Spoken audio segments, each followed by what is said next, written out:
Vamos a abrir turno de preguntas. Tenemos de tiempo hasta las 9 y dependerá un poco de las preguntas y de la cantidad de preguntas, ¿vale? Entonces, si hay manos, o sea, si hay personas que quieran preguntar.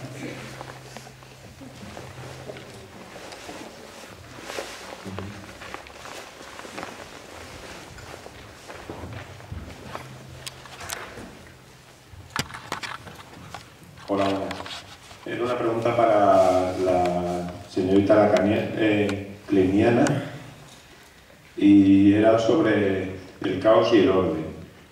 Usted ha intentado hacer una diferenciación entre el caos y el orden como lo indisoluble y lo soluble, o algo parecido, ¿no? Que se pierde, ¿no? A través del caos. Entonces, yo lo que llevo mucho tiempo investigando sobre el caos y el orden y he descubierto que hay una ciencia que se llama la teoría del caos que ha descubierto que ciertos tipos de caos generan orden. Que hay un libro que si alguien se lo quiere leer no está mal, que se llama Caos, la creación de una ciencia, de James Clay, que no solo se puede encontrar en bibliotecas porque no han hecho más ediciones y yo creo que con el caos está pasando algo parecido a lo que pasó con el colesterol, ¿no? Que al principio decían, tener colesterol es malo. Y luego siguieron investigando y vieron que ciertos tipos de colesterol eran beneficiosos y otros no. Entonces, ¿qué hay? Y sería como un yin-yang, ¿no?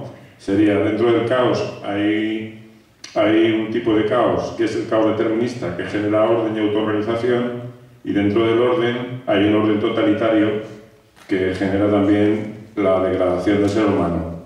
¿Está usted de acuerdo con eso? Vale. Muchas gracias. Teníamos también varias preguntas por aquí, por si podemos hacer varias a la vez y sí, y si las quieren contestar.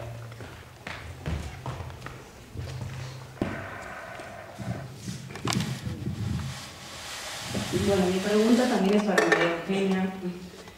Bueno, tengo conocimiento de la teoría kleiniana, no tanto de cómo es el tratamiento terapéutico, pero veo que comentabas que se puede pasar de la fase, o sea, en una misma persona se pasa de la fase esquizoparanoide a la depresiva. Y, o sea, ¿esto es posible o cómo se entiende el paciente, o sea, en cuanto a estructura de personalidad, cómo va esto?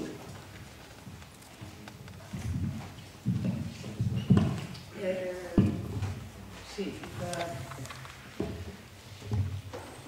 incluso tienen conexión ambas preguntas. Como les comenté, la teoría de Klein es una teoría instintivista en la que ambos, el instinto de vida y de muerte, tienen funciones bueno, de alguna forma opuestas, ¿no? Un instinto vincula, el otro destruye, ¿no? Klein además lo va a explicar, lo que ella fundamentalmente va a desarrollar es cómo ese instinto de muerte aparece, se manifiesta a través de la envidia, cómo se manifiesta en la clínica, ¿no? Entonces, desde ahí, desde el instinto de muerte, va a ser generador de caos como resultante, digamos, el ataque a la vida, del ataque a la realidad.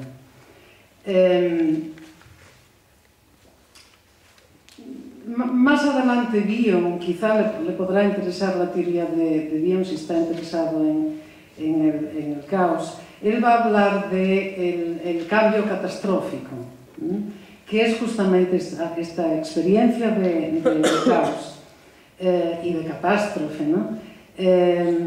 Necesaria de alguna forma para que haya una transformación, para que haya cambio. Ahora, lo importante es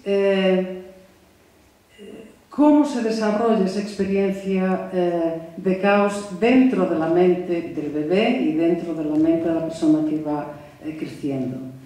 De manera que, si no encontramos en esa experiencia interna esa función que proviene de la función pensante de la madre, que contenga el caos, puede ser catastrófica en el sentido de que daña completamente la estructura mental del bebé, de la persona.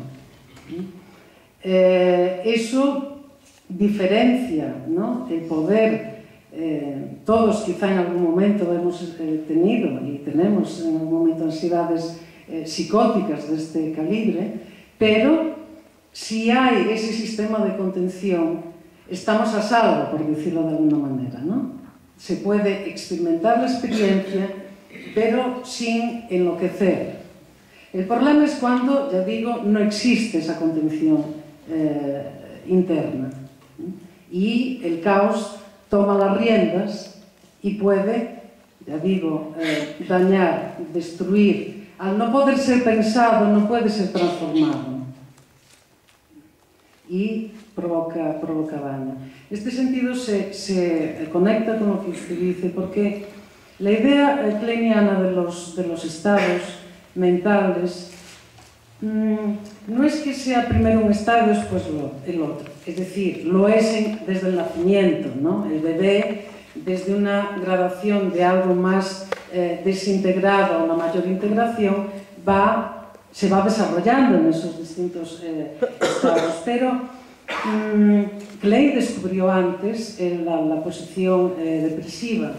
También era más fácil porque es mucho más accesible. Con lo depresivo viene, bueno, pues todo lo neurótico. Eran cosas que más fáciles también de detectar, de conceptualizar, de desarrollar.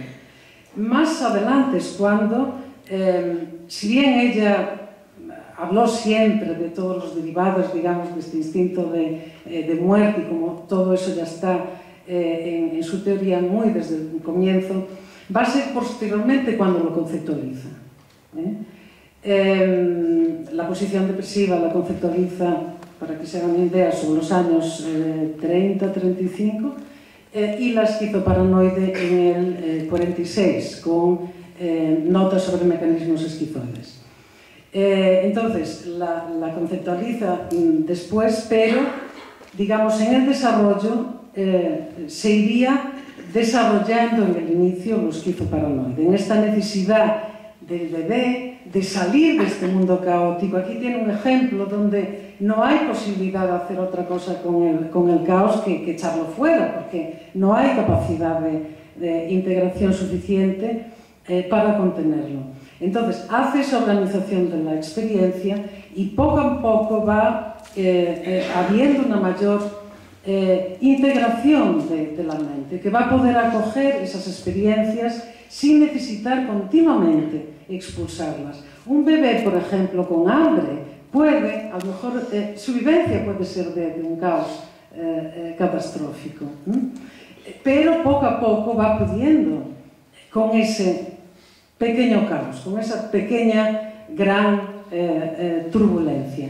Ahí va a ser fundamental, y lo va a ser desde el comienzo, la función de la madre, ¿no? La función de la madre, que va a ser fundamental en Klein y va a ser fundamental en Bion, como la mente que va a procesar, que va a transformar y que va a permitir que el bebé pueda pensar poco a poco acerca de sus pequeños caos, de sus pequeñas catástrofes internas.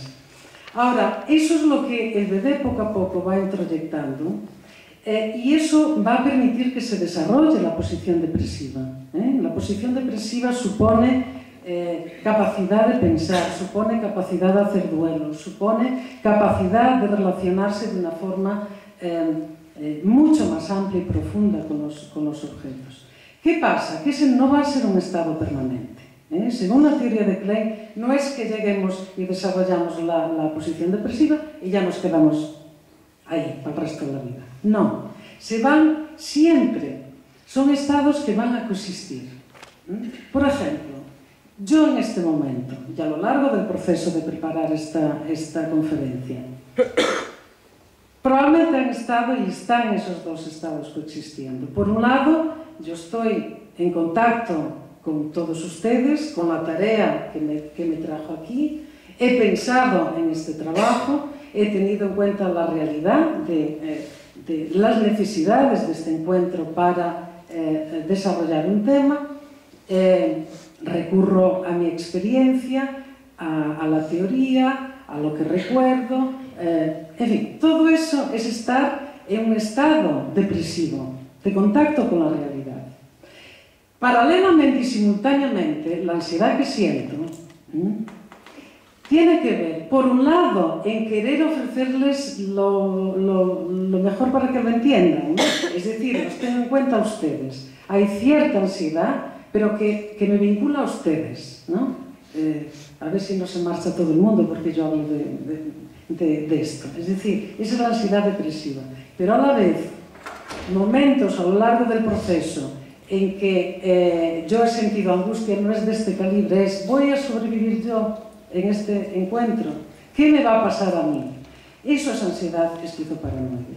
Entonces, quizá lo que ocurre es que si soy suficientemente sana, mi parte más depresiva, mi parte pensante, mi parte continente, va a poder acoger esas ansiedades sin volverme loca aquí. ¿Y eso te determinaría una entrada a la neurosis como tal? Sí, el funcionamiento depresivo es un funcionamiento neurótico. Lo que pasa es que en Klein, los kleinianos, lo neurótico no solamente alberga ansiedades idípicas.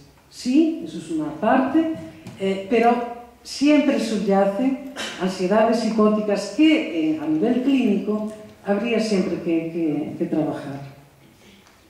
Entonces, esta oscilación es a lo largo de la vida. No son estados permanentes, son oscilantes, simultáneos.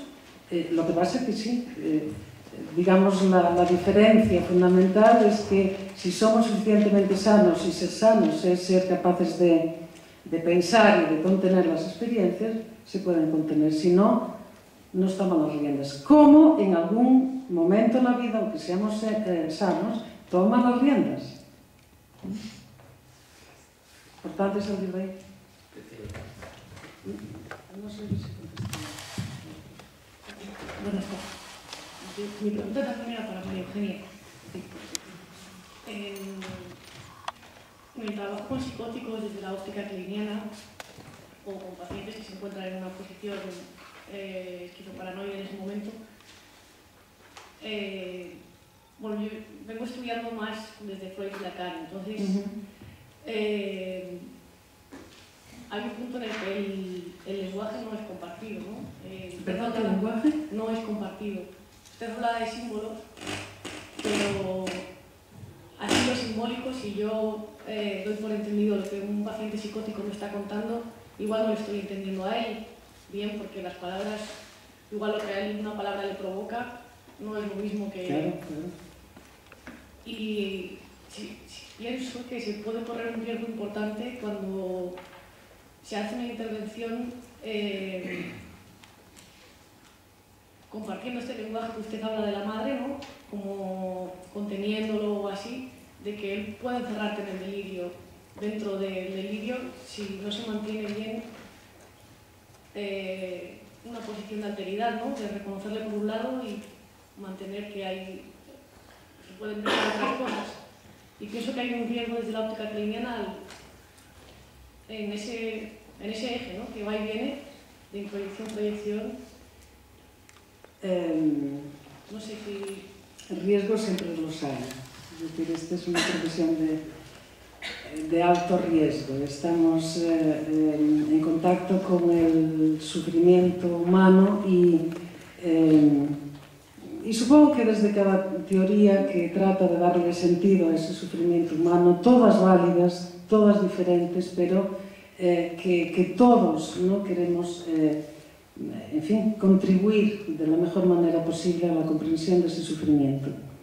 Entonces, siempre es muy difícil trabajar con psicóticos. Ahora, con psicóticos o con la parte psicótica de cualquier persona. Lo que pasa es que volvemos un poco a esa idea. Una cosa es que todos tenemos una parte psicótica, que ha sufrido ese desarrollo psicótico porque no se ha transformado, ¿no?, en algo diferente, pero es muy distinto de ser un psicótico. Justamente con esa parte de la personalidad psicótica, contamos con una parte suficientemente sana que la pueda contener y con una parte sana con quien podemos aliarnos con el paciente para trabajar esa parte psicótica, ¿no? Ahora, los psicóticos también tienen esa parte psicótica, con la que siempre tenemos que contar, porque es desde ahí que podemos hacer algún contacto con una experiencia, en fin, terrorífica. Ahora bien, con esas ansiedades, con lo más psicótico, justamente yo creo que lo kleiniano aporta, digamos que en ese mundo de lo simbólico, lo que usted se está refiriendo justamente es lo que Anna Siegel diría que son ecuaciones simbólicas. No son símbolos propiamente dichos, abstractos, son ecuaciones simbólicas en donde efectivamente el símbolo es el objeto. Entonces, ahí hay mucho riesgo efectivamente de decir algo porque el paciente lo va a tomar como algo concreto. Si mencionas, pues no sé, el paciente está trayendo un material de cortar, pues dices la palabra cortar y su experiencia es de un corte, es decir, se produce en la realidad. Por lo tanto, hay que tener mucho cuidado con la palabra. Pero yo creo que este abordaje justamente conecta con todo eso que no es la palabra. Conecta con lo preverbal, con lo no verbal, con lo antiverbal, y trata de dar sentido que puede ser atrapado en el delirio del paciente. Bueno, por eso es tan importante estar en tratamiento, entre otras cosas, siempre, y más si trabajamos con pacientes graves, ¿no? Porque es lo que nos permite también poner la distancia suficiente, ¿no?, con el paciente para no ser atrapados. De todas formas, esto ocurre, ya no en un extremo como puede ser un delirio, sino en otro material del paciente, que nosotros, no sé si ahí converge con lo que decía Daniel, pero que estamos interpretando, estamos trabajando y no nos damos cuenta que estamos atrapados en la fantasía inconsciente del paciente, actuándola, no pensándola, sino actuándola. No somos, yo qué sé, el padre dictador, no, es que pasamos a lo mejor a hacer interpretaciones que o bien por estar fuera de contexto o de no conectar, pueden ser interpretaciones dañinas, ¿no? En fin, y además esto es una cuestión técnica en la que los kleinianos ingleses están en este momento, los kleinianos ingleses, me refiero, son muy clínicos, muy técnicos, entonces continuamente están revisando la técnica. Actualmente lo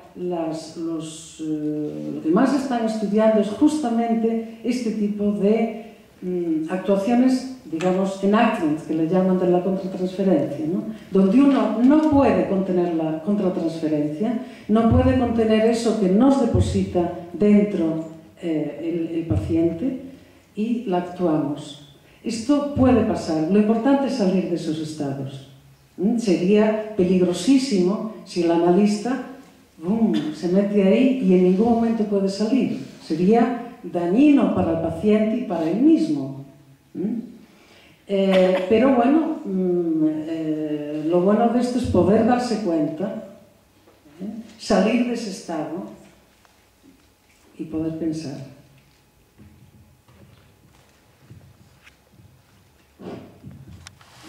Hola. Bueno, muchas gracias a los tres ponentes por las intervenciones. Yo tenía una pregunta para dos, ¿no? La primera también para María Eugenia, muy breve. me ha encantado la exposición porque mi conocimiento de la teoría kleiniana era más bien solo de oídas, y me ha parecido muy clara y muy didáctica, y eso siempre es de agradecer, ¿no? Y muy explicativa. Era sobre el concepto de, bueno, tú has utilizado la palabra instinto, ¿no? No sé, quería preguntarte, ¿es lo mismo que en Freud pulsión? Porque casi siempre los freudianos utilizan pulsión, marcan la diferencia respecto a instinto. ¿Era simplemente, bueno, o hay una diferencia significativa en el concepto de instinto o pulsión, no sé cuál será la palabra que utiliza Klein en inglés, respecto del concepto de pulsión en Freud? Esa es la pregunta que quería, ¿no? Y luego, no sé, la siguiente es para Daniel, casi igual, espero, ¿no? O la digo ya. Si quieres responder. Aquí hay freudianos que saben mucho de pulsión en Freud. Yo vería más la diferencia de la pulsión de Freud y la fantasía inconsciente de Klein. Donde la fantasía inconsciente en Klein es, además de esa representación psíquica de la pulsión, incluye una percepción física desde el principio que es interpretada por el bebé en términos de relaciones objetales, y que esa relación objetal genera ansiedad y defensas, y todo eso ya está en esa fantasía inconsciente. Por lo demás. Es que Agustín quería añadir algo. Sí. No, quería aclarar una cosa respecto a tu pregunta, que es muy válida, pero te contestaría con la pregunta: ¿en qué momento de la obra de Freud? Porque el concepto varía en la primera y la segunda teoría de las pulsiones freudianas. En la primera teoría, que es donde aparece el concepto de pulsión, la pulsión es una fuerza que no tiene un fin predeterminado. La segunda teoría de la pulsión de Freud es más una teoría del instinto, es decir, hay algo con el que uno nace con un fin predeterminado. En ese sentido lo adopta Melanie Klein. Entonces, estrictamente hablando, diríamos, no es una teoría pulsional, es una teoría instintivista, como ha dicho ella, ¿no?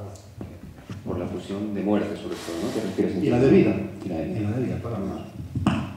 Bueno, y la segunda pregunta para Daniel, cuya exposición ha sido, bueno, muy breve, ¿no? Me ha recordado hace 2 días de Jorge Alemán, supongo que es algo propio de los lacanianos, ¿no? Como tú has casi sugerido, ¿no? Y además el dejarnos con las ganas, ¿no? Porque Jorge Alemán hizo una exposición magistral, como es habitual en él, de lo que no debe ser la política de la izquierda, lo que no debe ser la izquierda lacaniana, pero nos dejó con las ganas, le faltaba un hervor, nos dijo, para decirnos qué sí debía ser o qué sí podría ser la izquierda lacaniana, ¿no? Yo me gustaría que ahondaras un poco más en las similitudes y diferencias entre Freud y Lacan, porque me ha sorprendido, y bueno, en fin, me ha sorprendido.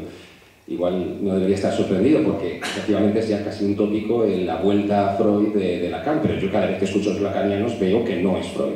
Y por mucho que me lo digáis, resulta difícil que la única diferencia, quizá podrías apuntar un poco que es eso del sintón, explicarlo, a ver si es la única diferencia, pero yo creo que uno lee, por ejemplo, el yo y el ello, y ahí se encuentra en germen toda la psicología del yo, por ejemplo, de la cual creo que distáis bastante. Entonces me parece que ese barrer para casa es bastante, bueno, por lo menos muy cogido por los pelos, ¿no? Me gustaría, yo creo que hay muchísimas diferencias. Freud es una perspectiva muchísimo más biológica, y la vuestra muchísimo menos, por lo menos en principio, menos positivista desde luego, ¿no? Y creo que hay unas diferencias muy significativas. Y bueno, era un poco lo que me gustaría plantearte y que hablaras un poco más en esto, a ver si me convences. Bueno, no sé si te voy a convencer. La verdad, sí es cierto que depende de qué lacaniano se escuche uno también, para no ver la coincidencia, diría, casi absoluta con Freud en todo el desarrollo de Lacan. Es decir, que Lacan, en realidad, hasta la teoría del sintón, como dije, es absolutamente freudiano. Y las referencias que tiene son absolutamente freudianas. De todas formas, Lacan entra a veces en la teoría de Freud por lugares que no son comunes. Por ejemplo, el Edipo es algo que Lacan no subraya todo el tiempo, sino que entra a través de la concepción del falo y de la castración, digamos, ¿no? Es decir, Lacan tiene entradas a Freud que además son entradas con agregados muy importantes de otras disciplinas, porque realmente Lacan, para mí, digamos, moderniza el pensamiento de Freud. ¿En qué sentido? Además de que lo vigoriza, digamos, pero lo moderniza en el sentido que lo pone en esta época con los saberes de esta época, es decir, la lingüística, la topología, la teoría de las catástrofes, es decir, toma de muchos lugares, la lógica, ¿no? Toma de muchos lugares para enriquecer de alguna manera y sortear algunos obstáculos que a veces en Freud están confundidos, como decía Agustín, sobre el yo ideal, el ideal del yo, pero también el ideal del yo a veces se confunde con el super-yo en Freud. Freud lo puede nombrar indistintamente en distintos artículos. Y también esta concepción, digamos, de esa diferencia tan sutil y tan importante que hay en la concepción del falo y del pene, que es muy difícil a veces poder establecerlo y aclararlo. Lacan toma como un concepto central del Freud el complejo de castración, no se aparta de él ni siquiera cuando construye un objeto como el objeto A, que según Lacan es su única invención. Él mismo dice, yo soy freudiano, ustedes eran lacanianos, pero yo soy freudiano. Y respeta muchísimo, digamos, y desde ese respeto y esa elaboración que tiene sobre la teoría freudiana, inclusive discute con otras teorías, como ser la kleiniana, la teoría del yo, ¿no? Distintas posiciones al respecto que para él se van de la teoría freudiana, no se quedan atadas allí, digamos, ¿no? Entonces decir que Lacan se va o que no tiene nada que ver o que se va por otro lado de Freud, no, yo creo que no. Yo creo que todo el tiempo Lacan está elaborando los conceptos freudianos, lo que pasa es que los elabora con aportes de otras disciplinas que hacen que ajusten, podríamos decir, un poco más los conceptos freudianos a la época. ¿Por qué? Porque es como dice Lacan, Freud ya era un lingüista, antes de que la lingüística existiera, digamos, ¿no? Pero sin embargo, Lacan quiere ajustar la terminología del psicoanálisis. ¿Por qué? Porque Lacan quiere combatir la idea de que la transmisión del psicoanálisis es de la gente más mayor y experimentada a los menos experimentados. Lacan quiere llegar a ciertas fórmulas, quiere llegar a ciertas letras, hay muchas letras dentro de la teoría de Lacan, para que esa transmisión sea una transmisión sin sujeto. Sin sujeto quiere decir que no enturbe, que no sea posible que los prejuicios del sujeto obstaculicen y hagan más oscura la teoría psicoanalítica. Entonces, cuando hablamos, por ejemplo, que yo he mencionado toda esta alternativa que me parece novedosa de una clínica de lo femenino en Lacan, Lacan sigue absolutamente las propuestas de alguna manera de Freud cuando Freud empieza a investigar la sexualidad femenina, que son trabajos ya tardíos de Freud, digamos, ¿no? Donde descubre esa importancia de la relación de la niña con la madre, una relación que, dice Freud, jamás se rompe, jamás se disuelve, sino que Freud utiliza esta palabra, queda adherida viscosamente a la madre, dice Freud, digamos, ¿no? Y de la cual es difícil separarse, digamos, ¿no? Cuando toma esta línea, Lacan la aportación que va a hacer es desarrollar una teoría de la clínica en relación al concepto de mujer. ¿Por qué? Porque si uno dijera, bueno, pero ¿cuál es el concepto de Freud sobre la mujer? Lo que aparece permanentemente es la madre como fálica, digamos, hay mucha teorización sobre eso, ¿no? Y del otro lado podríamos decir, la mujer aparece como histérica, como la estructura histérica, digamos, ¿no? Cuando Freud dice, no puedo saber qué es una mujer, pero puedo decirles cómo deviene, cómo se construye una mujer, y ahí apela a la estructura histérica. Lacan yo creo que sigue este itinerario, pero agrega una novedad interesante, que es que la satisfacción femenina, el goce femenino, no se agota en la dialéctica del menos y el más, como la plantea Freud. Es decir, Freud plantea hay una dialéctica donde la mujer tendrá que relacionarse con su falta, con lo que no tiene, y el varón tendrá que relacionarse con lo que tiene. De allí que Freud pueda pensar que la dificultad de la elaboración del complejo de Edipo femenino, al cual le habían propuesto que lo llamara Electra, y Freud dice que no porque no es lo opuesto al complejo masculino, digamos, ¿no? Entonces, cuando toma esa línea, Lacan puede hacer una propuesta clínica, una propuesta teórica, donde aparece el concepto mujer. Es decir, donde aparece una situación que en Freud no está planteada. Es decir, que si está planteada, está acotada en ese sistema de goce que es el falo y la castración. Pero Lacan descubre que hay, y también tal vez Freud lo hace en sus estudios sobre la sexualidad femenina, que hay un goce, una satisfacción femenina que excede ese sistema, que excede esa estructura. Y se dedica allí a pensarla, a trabajarla, a elaborarla, toma varios ejemplos de distintos lugares. Y eso yo creo que abre una perspectiva interesante y fructífera, pero no se desprende de Freud. ¿Por qué? Porque Freud dice claramente que la castración en lo femenino es la pérdida del amor. Primero Freud dice la pérdida del objeto y después dice la pérdida del amor. Es decir, que la angustia de castración en la mujer está totalmente centrada en esa pérdida del amor, mientras que cuando va la problemática de la sexualidad en el varón, como decía bien Genovés, está allí la dificultad de cómo defenderse de lo pulsional, es decir, cómo se defiende, digamos, de alguna manera, está como para Lacan más alienado en la problemática de la pulsión. Mientras que la mujer queda más alienada al deseo del otro, al goce del otro, en una respuesta que tiene que dar, digamos, ¿para qué? Para no perder el amor, para no perder ese amparo, para no perder ese sostén de la demanda de amor. Pero ahí Lacan sigue tomando los referentes de Freud, es decir, que no se aparta de Freud. Ahora, cuando Lacan comienza a pensar el síntoma, ya Lacan se está aventurando, digamos, en algo que él llama la langue, todo junto, que va a decir que es esa lengua materna, pero es una lengua materna que está fuera de la gramática, es decir, que no tiene puntuación, que no tiene espacio en las letras. Y allí para Lacan se jugaría todo el goce del niño, ese goce que se juega entre el niño y la madre, ¿no? Con la diferencia que, podríamos decir, ese caos, ese desorden, para Lacan se ordena desde la función del padre, no desde la madre. Esta sería una diferencia con la teoría kleiniana.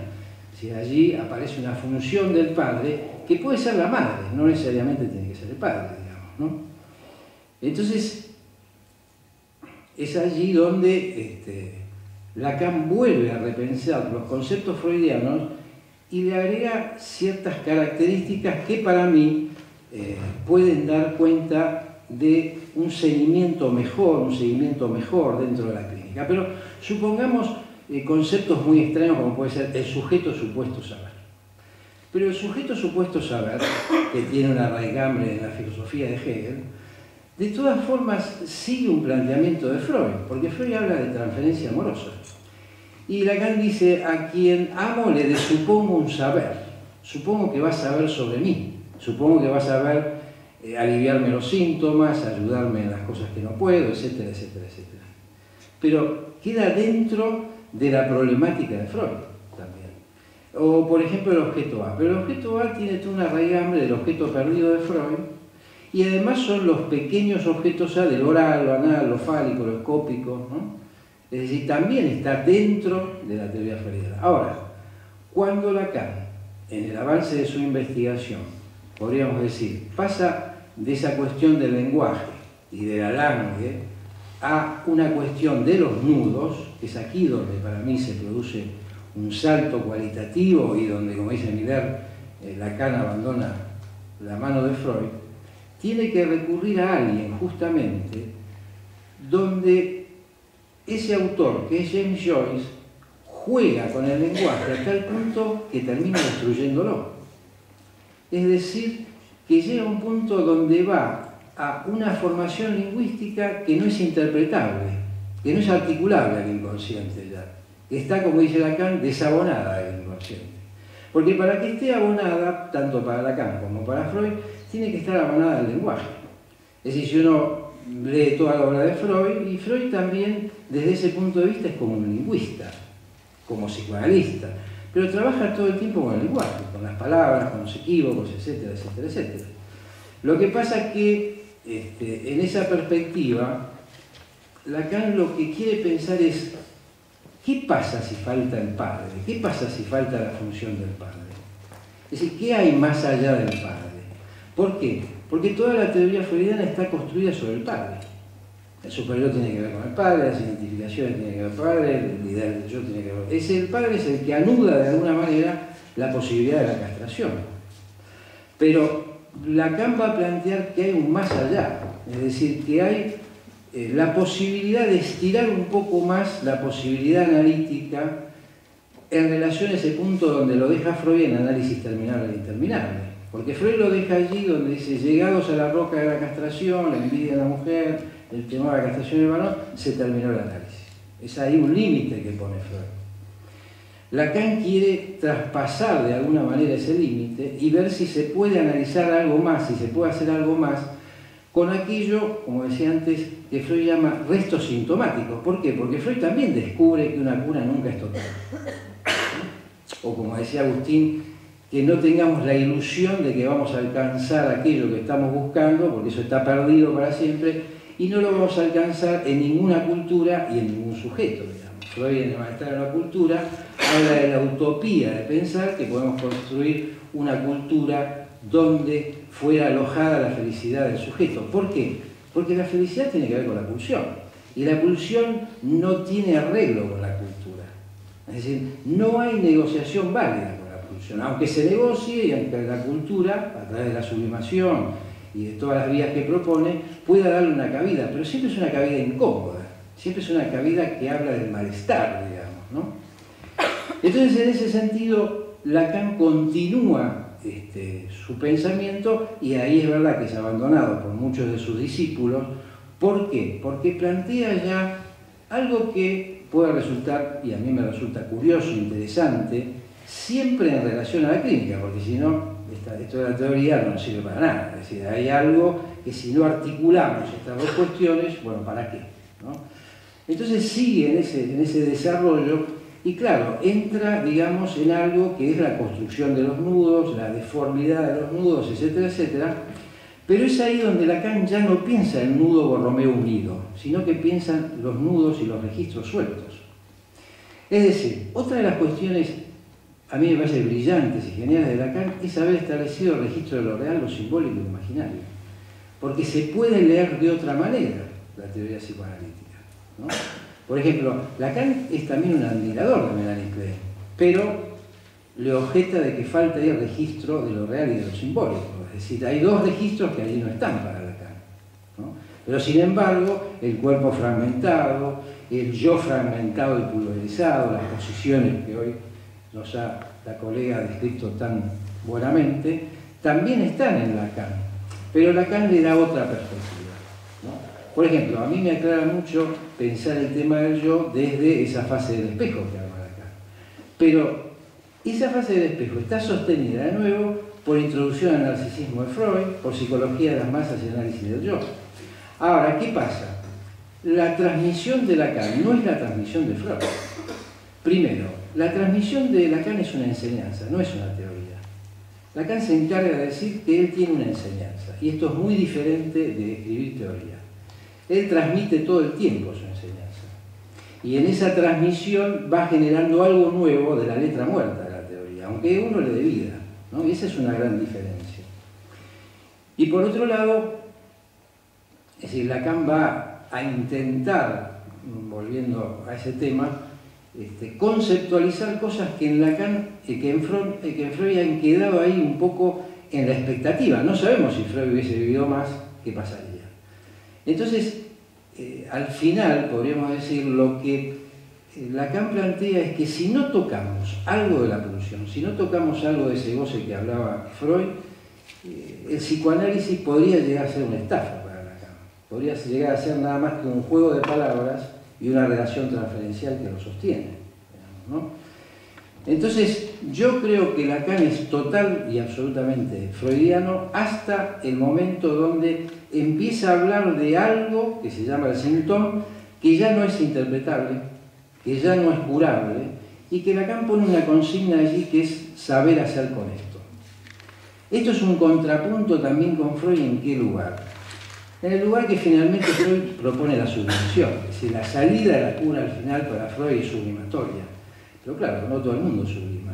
Es decir, allí me parece que hay una extensión en esa clínica que propone Lacan que no es necesario, digamos, tener esa capacidad sublimatoria, aunque sabemos que las sesiones también son algo de la sublimación en el sentido donde dice Freud, la pulsión es una exigencia para lo psíquico, es una exigencia porque hay que trabajar sobre ella, digamos, ¿no? De manera tal que yo creo que hasta ese punto, que es un punto complejo y que es un punto de una clínica que no está probada también, porque Lacan la anuncia, escribe este seminario de Yo hice el síntoma, el seminario del síntoma, pero no es una clínica que haya rotado, es una clínica que está allí a la espera y que hay que ver qué se hará con ella, digamos, ¿no?